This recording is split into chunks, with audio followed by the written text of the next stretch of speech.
Chapter 8 of The Science of Getting Rich by Valence D. Wattles. Chapter 8 Thinking in the Certain Way.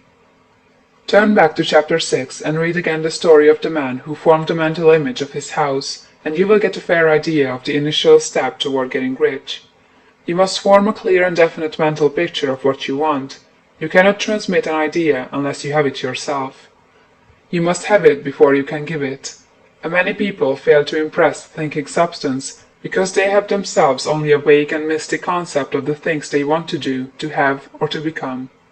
It is not enough that you should have a general desire for wealth, to do good with. Everybody has that desire. It is not enough that you should have a wish to travel, see things, live more, etc. Everybody has those desires also. If you are going to send a wireless message to a friend, you would not send the letters of the alphabet in their order, and let him construct the message for himself, nor would you take words at random from the dictionary. You would send a coherent sentence, one which meant something. When you try to impress your wants upon substance, remember that it must be done by a coherent statement. You must know what you want, and be definite. You can never get rich or start the creative power into action by sending out unformed longings and vague desires. Go over your desires, just as the man I have described went over his house. See just what you want, and get a clear mental picture of it as you wish it to look when you get it. That clear mental picture you must have continually in mind, as the sailor has in mind the port toward which he is sailing the ship. You must keep your face toward it all the time. You must no more lose sight of it than the steersman loses sight of the compass. It is not necessary to take exercises in concentration, nor to set apart special times for prayer and affirmation, nor to go into the silence, nor to do a cold stunt of any kind. These things are well enough, but all you need is to know what you want, and to want it badly enough so that it will stay in your thoughts. Spend as much your leisure time as you can in contemplating your picture, but no one needs to take exercises to concentrate his mind on a thing he really wants. It is the things you do not really care about which require effort to fix your attention upon them. And unless you really want to get rich, so that the desire is strong enough to hold your thoughts directed to the purpose, as the magnetic pole holds the needle of the compass, it will hardly be worthwhile for you to try to carry out the instructions given in this book.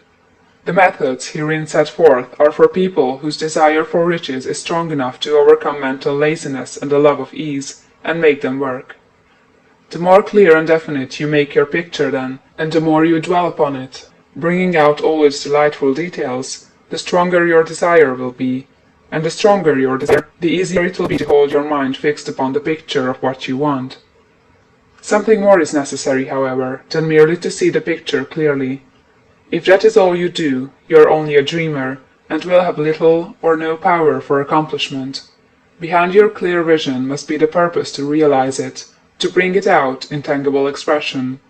And behind this purpose must be an invincible and unwavering faith that the thing is already yours, that it is at hand, and you have only to take possession of it.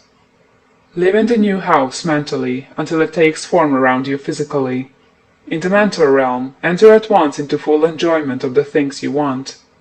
Whatsoever things ye ask for when ye pray, believe that ye receive them, and ye shall have them, said Jesus. See the things you want as if they were actually around you all the time. See yourself as owning and using them. Make use of them in imagination just as you will use your tangible possessions.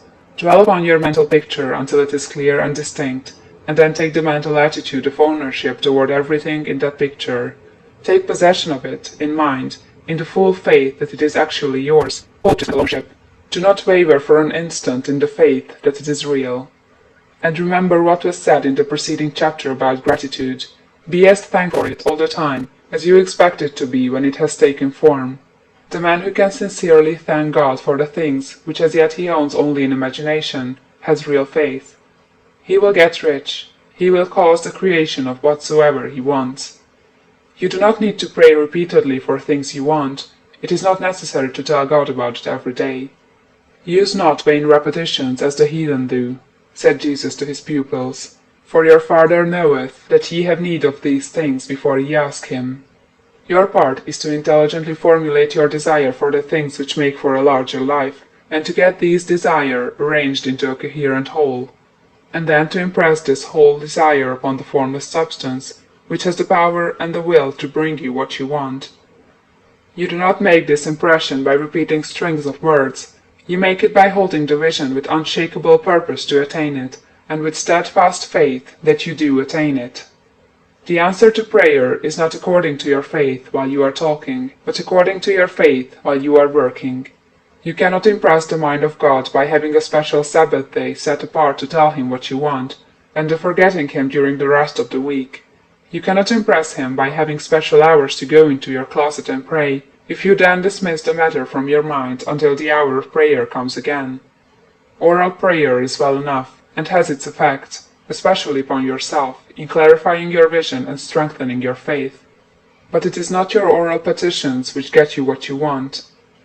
In order to get rich, you do not need a sweet hour of prayer, you need to pray without ceasing.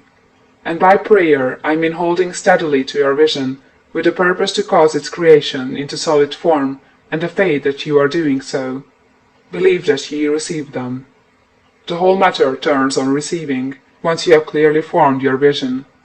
When you have formed it, it is well to make an oral statement, addressing the Supreme in reverent prayer, and from that moment you must, in mind, receive what you ask for. Live in the new house, wear the fine clothes, ride in the automobile, go on the journey, and confidently plan for greater journeys. Think and speak of all the things you have asked for in terms of actual present ownership. Imagine an environment and a financial condition exactly as you want them, and live all the time in that imaginary environment and financial condition. Mind, however, that you do not do this as a mere dreamer or castle builder. Hold to the faith that the imaginary is being realized, and to the purpose to realize it. Remember that it is faith and purpose in the use of the imagination which makes the difference between the scientist and the dreamer.